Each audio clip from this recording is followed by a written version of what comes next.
Rashtriya Swatantra Party has once again produced its desired results in the election as former Home Minister Ravi Lamichani marked an even more convincing win from Chitwan electoral constituency 2. The party's pick for Tanahu 1, Swarnim Wagle, also convinced the voters enough to choose him to the parliament. The voters' mandate, both in the November 20 elections and in Sunday's by-election, have clearly suggested that the general public want a change in the country's political equations and dynamics. Good evening, I'm Sarah Sapsanama. Let's begin with the headlines of the hour. Rashtriya Swatantra Party sweeps Chitwan Constituency 2 and Tanahu 1. Janata Samajwadi's Upendra Yadav leads in Bara.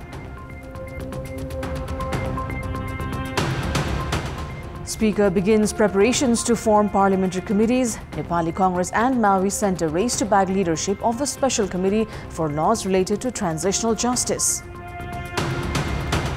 Reconstruction works fail to gain momentum despite the lapse of 8 years since the massive April 2015 earthquake. Thousands of infrastructure and heritage sites still in damaged condition. And Manang Marshangdi faces 5th consecutive defeat at the 8th Division League. Friends defeats NRT. Army clinches victory over Church Boys.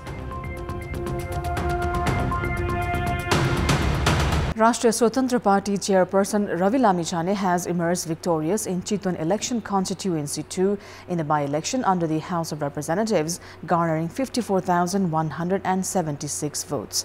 Nepali Congress candidate Jitnaran Shrestha, who was in the second position, received 11,214 votes.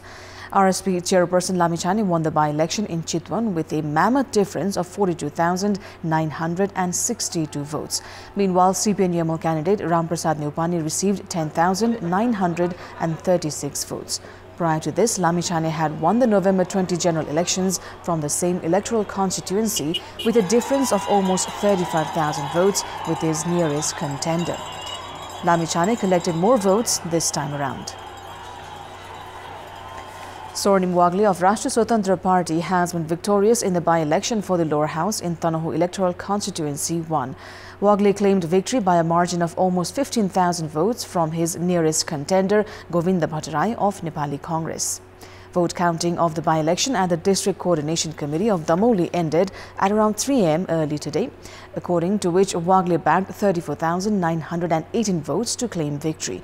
His nearest rival, Govinda Bhattarai of Nepali Congress, finished second, securing 20,122 votes, while Sarvendra Khanal of CPN-YML came in third with 8,488 votes. The votes received by Wagle is almost 10,000 more than that of Nepali Congress's Ramchandra Podil, who secured victory in the constituency back in November's parliamentary election. Tanahu 1, which had been considered a stronghold of Nepali Congress since the past 3 decades, has now welcomed RSP into the constituency by electing Wagle. Although the vote counting in Tanahu 1 had ended early this morning, the Office of the Election Officer organized an official program and handed Wagle the certificate of the victory. After his victory, Wagle had stated that he will hold people's mandate at highest esteem. According to District Election Office, a total of 65,298 votes were recorded in Tanahu Electoral Constituency 1 in Sunday's by-election. Meanwhile, in Bara Constituency 2, Janata Samajwadi Party's candidate Upendra Yadav has been maintaining lead now with 23,275 votes. Shiva Chandra Kuswaha of Janamat Party is trailing behind with 20,422 votes, while CPN-YML candidate Purushottam Podil has collected 6,941 votes and is in the third position. Now, mainstream political parties were handed a shock result in Tanahu, Chitwan and Bara, as well as the by-elections for House of Representatives were held on Sunday this week. Nepali Congress, that represented the ruling alliance in Chitwan Constituency 2 and Tanahu 1, was defeated by Rashtriya Swatantra Party, while CPN-YML could not even garner as many votes it had secured in the previous election. Tanahu Constituency 1 was believed to be a stronghold of Nepali Congress. However, the party lost around 6,000 votes out of the 25,000 that President Ramchandra Podil had garnered back in November. CPN-YML, that had bagged 19,000 votes in the previous election, could not cross 8,000 mark in Sunday's by-election. Both the parties failed to make a mark in Chitwan Constituency 2, as well as RSP's Ravi Lamichani won by a wide margin of almost 43,000.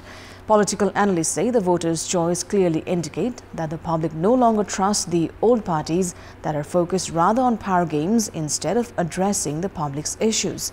They believe the public now want an alternative to traditional parties. With a consensus among the political parties regarding power share, Speaker Devraj Ghimire has begun legworks for the formation of the parliamentary committees. The Speaker is expected to form the Parliamentary Hearing Committee and Special Committee tomorrow itself. This comes 4 months after the parliamentary session began. Nepali Congress, CPN Maoist Centre and CPN UML, among other major political parties, are to recommend the names of the members, which will be followed by the formation of the committees. Nepali Congress has said that they have almost finalized the names and has claimed it will furnish the list within the deadline given by the Speaker. Another ruling alliance partner, CPN Unified Socialists, has said that the parliamentary committee leadership must be appointed with a consensus among the parties. While it is decided that the main opposition, CPN UML, will lead 3 committees, the party has yet to decide who will lead them. CPN UML is said to lead 3 committees, including Public Accounts Committee. CPN Maoist Centre will lead 2 committees, and CPN Unified Socialist and Janata Samajwadi Party 1 each out of 10 parliamentary committees. Based on a consensus reached between the political parties, Nepali Congress will lead 3 committees, including the Parliamentary Hearing Committee. Congress has made internal preparations to lead a special committee that will be formed to endorse the bill related to transitional justice. However, the ruling alliance has yet to reach an agreement for it. Now, today marked 8 years since the massive April 2015 earthquake struck Nepal, with the epicenter in Gorkha. The earthquake killed over 8,000 people and around 900,000 infrastructures sustained damages. However, despite the lapse of these many years, the reconstruction works have remained dissatisfactory. 14,000 earthquake victims have not been granted relief, while construction of works of Tanahu, which had been inaugurated with much enthusiasm, has yet to complete. Out of the 1,072,093 houses damaged during the earthquake, 832,000 houses had been listed as beneficiaries of the earthquake relief program. So far, 733,000 victims have been able to reconstruct their houses, while almost 100 residential houses are awaiting reconstruction. 14,000 individuals that have reconstructed their houses have yet to receive grant assistance worth 1.82 billion, 7.4 million rupees. Hearing on 7,000 complaints filed against the National Reconstruction Authority for failing to include them in the list of victims have been awaited. Likewise, reconstruction of Harihar Bhawan and Sri Mahal, which were constructed during the Rana regime, have not been settled. Reconstruction of 117 out of the 920 archaeological structures that had been damaged during the earthquake have not been completed either. The Department of Archaeology has estimated its reconstruction to complete in 3 years at an expense of more than 2 billion rupees. The department is also responsible for reconstruction of 215 monasteries in Sindhupalchok, Rasua and Gorkha, among other places, which was undertaken by the then National Reconstruction Authority prior to its dissolution. Reconstruction of only 25 monasteries have begun this year, but their completion is yet uncertain. The reconstruction of 22-story Dharahara has also remained stranded, while the deadline for the construction of a park in the premises that includes parking area has been extended on 5 different occasions. Since the 2015 April earthquake that caused damages worth 881 billion rupees, regulations were introduced for reconstruction and construction of better structures, which have yet to be implemented. Now, in this context, in our Public Voice segment, today we've asked people in several provinces regarding the role of local levels in minimizing damages caused by natural disasters. Let's take a look at what they had to say. Public Voice. सचेतना कार्यक्रम गर्नुपर्छ प्लान्टेसनमा धेरै जोड दिनुपर्छ भौगोलिक अवस्थालाई हेरेर विकास निर्माणका कामहरू गर्नुपर्ने अवस्था हुन्छ तटबन्ध निर्माण गर्ने जनचेतनाको कार्यक्रम गर्नु पर्यो के गर्न सकिन्छ त्यसको लागि आफू मनदेखि भित्री तयारी गरिराख्नु पर्छ स्थानीय तहहरूले पूर्व योजना बनाएर अगाडि बढ्नुपर्छ स्थानीय विकासबाट यो सहयोग मात्रै भएमा चाहिँ यो विपत्तिको समाधान हुन सक्छ काठको नस राखेर कसेर बनाउन चाहिँ यो स्थानीय तहले सुझाव दिनुपर्छ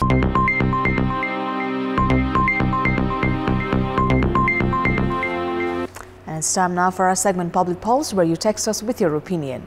Public Poll. But before today's question, let's take a look at the results from yesterday's poll. Yesterday we asked you what should be done to protect those leaving for foreign employment from being scammed. 74% voted for option A, intensify regulation, 12% for B, take actions based on grievances, and 14% for C, increase awareness. And here's today's question. Why has the reconstruction of structures damaged by the April 2015 earthquake not been completed even after 8 years since the disaster? Your options are A, lack of sources, B, not in the priority, and C, procedural complications. The voting is on. Type NEWS, select your option A, B or C and send it to 34001 to share your opinion with us. Welcome back. It's time now for the sports update. Sports news.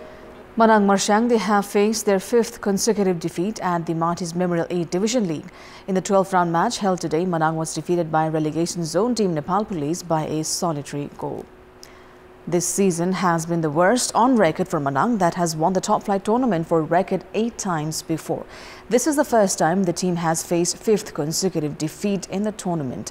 Police took the lead early on the match as Mohammad Ashik converted a spot kick in the 7th minute. Police were granted the penalty after Randeep Podal fouled in the D-box. Manang have 15 points from 12 matches. Police are at the bottom of the points table with 9 points from 12 matches. Meanwhile, Friends Club have climbed to the 10th position of the A Division League table from relegation zone, defeating Neuro team NRT 3-1. In the match held in Dasrat Stadium, Friends took the lead in the 14th minute as Rafiq Aminu utilized a pass from Santosh Khatri. NRT equalized in the 40th minute as Sanjeev Bista found the net. Tariq Zebrin scored through free kick in the injury time of the first half to make it 2-1 for Friends. Captain Prakash Burathoki sealed the match at 3-1 for Friends in the 55th minute. This was Friends' 4th win in the tournament. They have 14 points from 12 matches.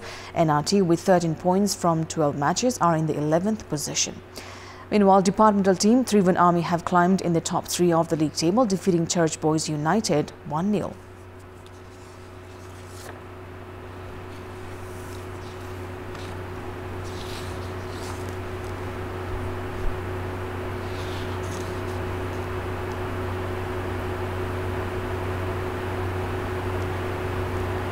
And up next is the weather update.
That is all for the moment. Thank you for watching. Good night.